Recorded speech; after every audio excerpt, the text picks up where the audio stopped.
हजार शम्म फिरोज़ां हो रोशनी के लिए, नज़र नहीं तो अंधेरा है आदमी के लिए। हमारे ज़ाती खलल, डर, कुंठा, मायूसी और द्वंद्व यानी कन्फ्लिक्ट किस तरह से रूप बदलकर बीमारी में तब्दील हो सकते हैं और हमारे लिए रहस्य बन जाते हैं। आइए सुनते हैं। ओसीडी हो गया है मुझे। मेरी रसोई में रंग बिरंगे डिब्बे हैं, कुछ मैचिंग कुछ अनमैचिंग, यहाँ वहां से आए हुए। मैं रसोई घर सजाने के काम में एक्सपर्ट हूँ।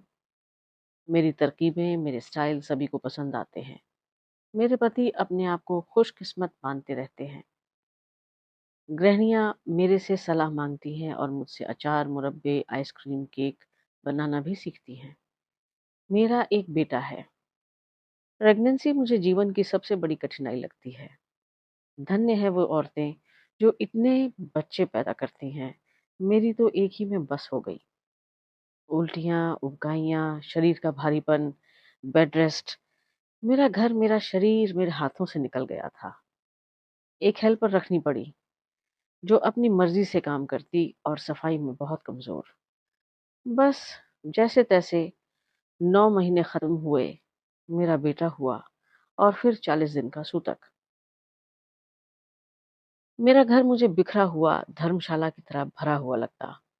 3 किस्म का खाना बनता, मेरा अलग, सास का अलग, पति और घर पर आने वाले रिश्तेदारों का अलग। मैंने सोच लिया था कि एक बार मैं ठीक हो जाऊं, कभी भी अपनी रसोई में और घर का इंतजाम किसी और को नहीं दूंगी।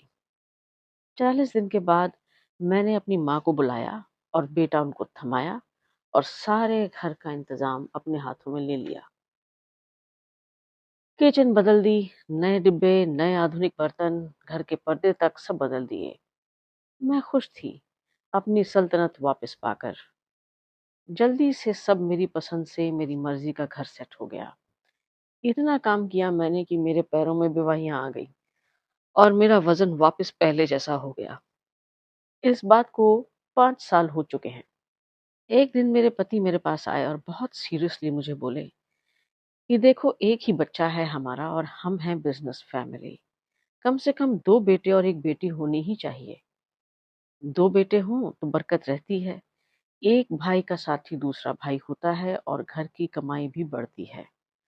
बेटी भी होनी जरूरी है कि कल को इनके बच्चे होंगे तो मामा, बुआ, चाचा, ताऊ कहने वाला भी कोई होना चाहिए।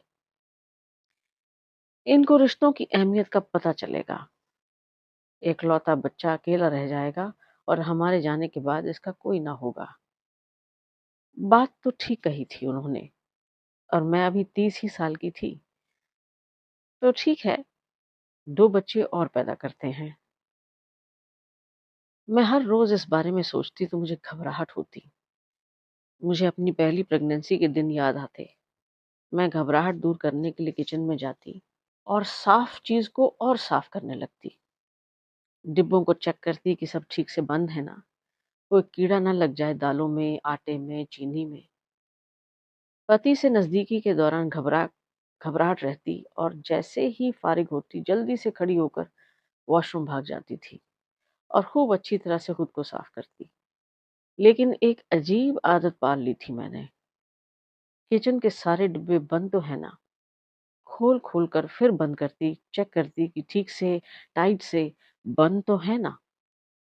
ये बात मेरी नौकरानी ने सबको बता दी थी कि दीदी दिन में कई बार डिब्बे चेक करती है और रसोई के सारे डिब्बे और डिब्बियां बंद तो है ना, ये बार बार चेक करती रहती है।